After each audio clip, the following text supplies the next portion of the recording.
My phone reads 5:54 a.m. Only 6 minutes till it opens. I look towards my mom and say, we got this. Her eyes dart to the left. I look over to see what's gotten her attention, and that's when I see her, the Christmas bitch. There she is, so perfectly put together. She has on a full face of makeup and is wearing a perfect matchy-matchy powder blue culotte set. Last year she was wearing yellow culottes. The year before, pink. I bet she sets out her little outfit the night before like it's the first day of school. Not me.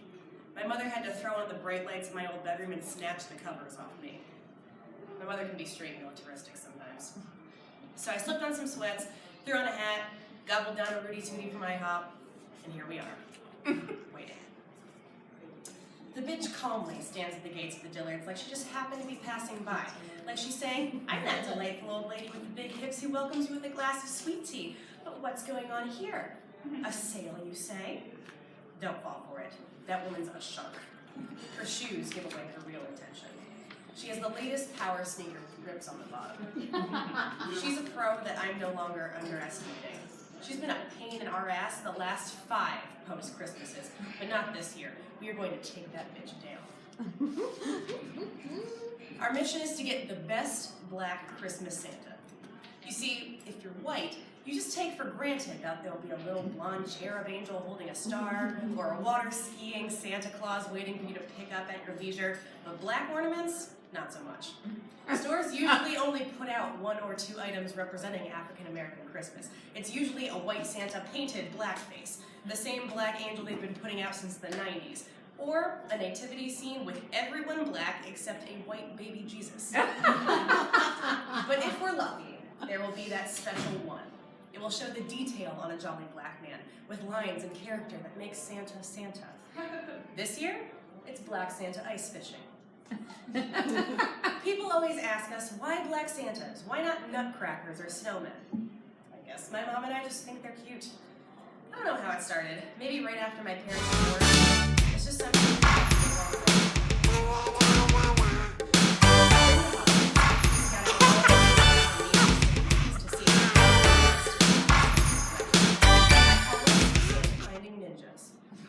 Most of the stores have mundane selections. You know, a Santa with a kid on his lap, holding a wish list. We got that. No, we want something special. And Dillard's usually has the best selection, but they usually only have 1 or 2 left by the day after Christmas. And this year, there's only 1 ice fishing black Santa left, and we can't let that bitch get in. You may think I sound a little paranoid, but I'm not. Last year, we found that perfect Santa. It was a black fireman Santa. He was putting out a fire in a chimney as the elves helped him with the house. Adorable, right? Well, we spotted it after Thanksgiving and made several visits to it throughout the season. So on Christmas Eve, we hid it behind the Christmas flamingos. Florida loves to display those ugly flamingos. What the hell do flamingos have to do with Christmas anyway? We thought we found a safe hiding place. Wrong. The store doors opened up and we went to claim our prize. I have to admit, maybe I was a little cocky and not moving at my top speed. That's when she made her move.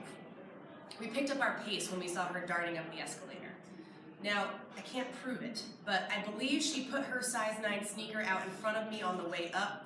I fell down, taking a few other shoppers with me, and that bitch stepped over us like a hurdler. After I climbed out of the heap, I made it to the Christmas department only seconds after her, but she found it like it had a tracking device on it. She smiled with that silver-filling mouth of hers, holding up the black fireman Santa in victory. I wanted to go to the store security cameras to prove she tripped me on purpose, but my mother convinced me to just take the defeat. But not this year. We have our strategy down. We even did a practice run. You may ask, if you want these Santas so badly, why not buy it when you see it? Why buy it when you can get it for 75% off the day after Christmas? It's the principle. Okay, Mom, are you ready? My mom looks to the bitch, then back to me, and gives a confident nod. I actually believe that she's ready. She's been going to curves lately and has lost some weight. And I've worked with a trainer back in LA, so we are 2 stealthy black ladies. That black Santa is as good as ours. The store employees look out the hungry day after Christmas donkeys while we wait for the gate to open. They snicker like they're just a little bit better than us. I want to say, you have some nerve judging us, but I just smile at them, hoping they'll open the gate just a minute earlier. They won't, of course. Finally, The chubby security guard slowly takes out his keys and places them in the lock along the bottom of the gate. Could he be any slower? Is that possible? I should shoplift just to see if he could run after me. Finally, he pulls up the gate and we take off. I see actual fear in his eyes as we sprint by. The running of the bulls has nothing on day after Christmas. My mother breaks to the right as I break left. The group runs past the makeup counter. A perfume girl stands with a bottle and paper samples ready to annoy us.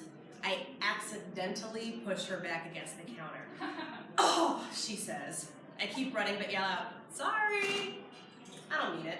She's a casualty of the day after Christmas. Out my way. I see the Christmas bitch in my peripheral, but I'm at least 2 steps ahead of her. 2 middle-aged women stop dead in front of me to ask where they can find wrapping paper. Amateurs. I want to yell at them to go to Walmart with that. My mother makes it to the elevator, but my mission is the escalator. I am younger. I just have to make it to the 3rd floor first. I don't know how the Christmas bitch does it. She can move her sizable hips at a breakneck pace.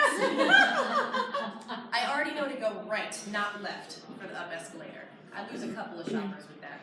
Running past the shoe department, I jump over a stool but lose one woman who smacks into a shoe case. You gotta keep all eyes open.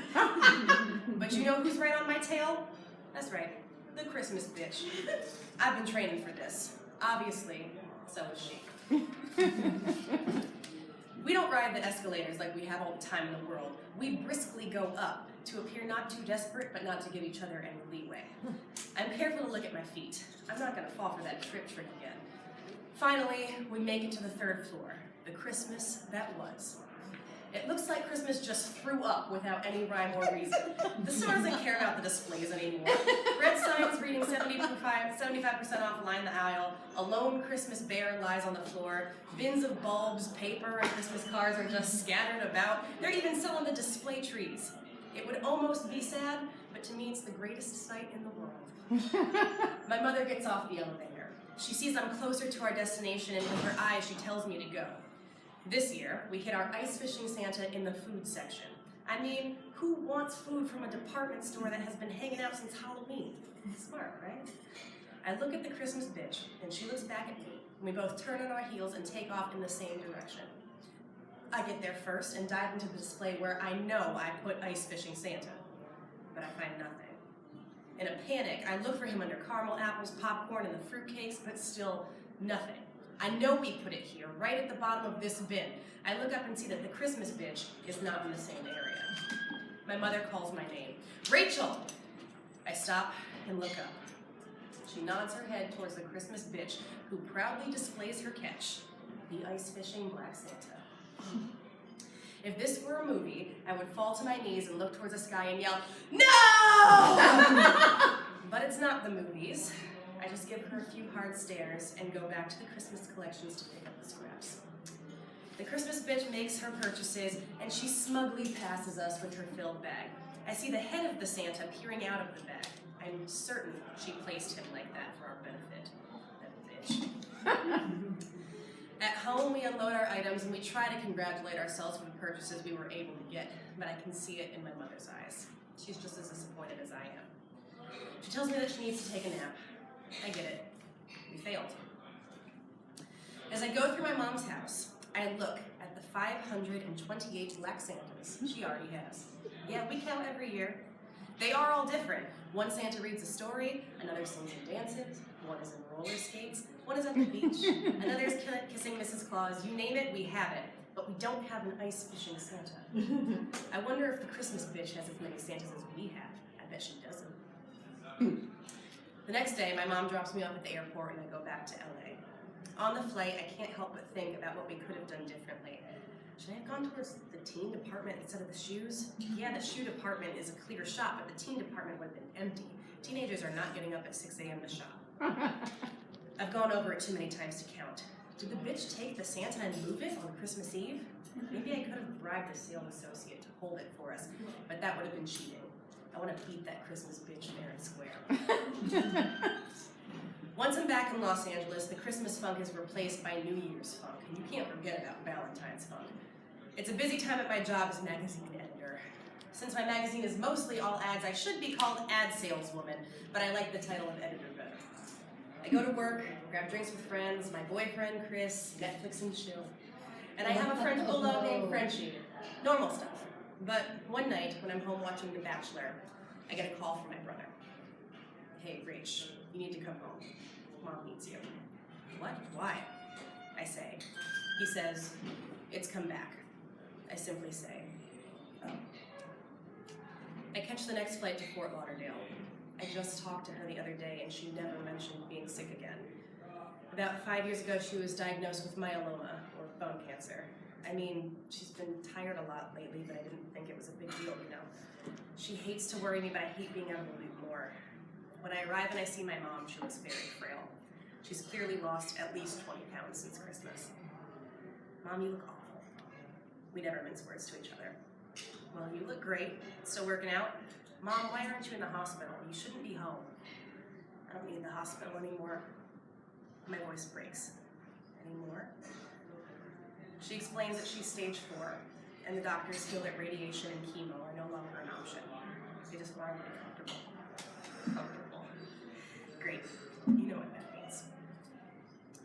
I hang out for 3 more weeks, making sure she's comfortable. We laugh and cry, but mostly laugh. I'm happy I have this time with her. It's better than nothing. 3 weeks later, I call everyone who loves her. She looks up to her sisters, my brother, and me, and says to no one in particular, get that bitch. Those were her last words. No one knew what it meant except for me, and I decided to keep that to myself. To them, it was the ramblings of a dying, drugged-up woman, like Rosebud or something. So a year later, the day after Christmas, I get up at 5 in the morning, go eat at IHOP, and get to Dillard's and wait for the gate to open. I have to admit, my heart's not in it. I mean, what's it all for? I didn't even put out all my mom's Santas this year. It's not practical anyway, since we're selling the house. And if you really think about it, it's kind of silly. We put out these mystical, stupid figurines that come down chimneys and give gifts, please. And he's black, come on now, pure fantasy. But I find myself in front of Dylan not knowing why. I didn't even set my alarm. It was like she was pulling me out of bed, saying, let's do this. I see the usual subjects, but I don't see the Christmas bitch. Did she die too? I actually feel sad for a second, but then I see her. This year, she's wearing a violet jogging outfit. Did she iron it? She looks at me with acknowledgement. As we wait, she comes over to me. Hi, she says. Surprised, I say hi back. Speaking to her might as well be like speaking to Denzel Washington or some other celebrity. I always thought the Christmas bitch would sound more gruff, like a lifelong smoker, but she seemed almost sweet. She says, so is your mother coming? I tell her, she decided to sleep in this year. Oh, she says. I can't prove it, but it's like she knew I was lying. Oh well, she says. I saw they came out with a black Santa snowboarding this year. Only one left. I say nonchalantly, really? I act like I couldn't care less, but I start to get that feeling again. I have to get that black snowboarding Santa. She smugly says, well, see you inside. She gives me a look saying, even though your mother's dead, I'm not going to give this to you. You have to earn it. She walks to her side of the gate and waits for them to open up. I realize I have to get that Santa. Where would the Christmas bitch hide it? Think. Then it comes to me, the luggage department. That's where I'd hide it. The gate opens and we all make a break for it. Nice.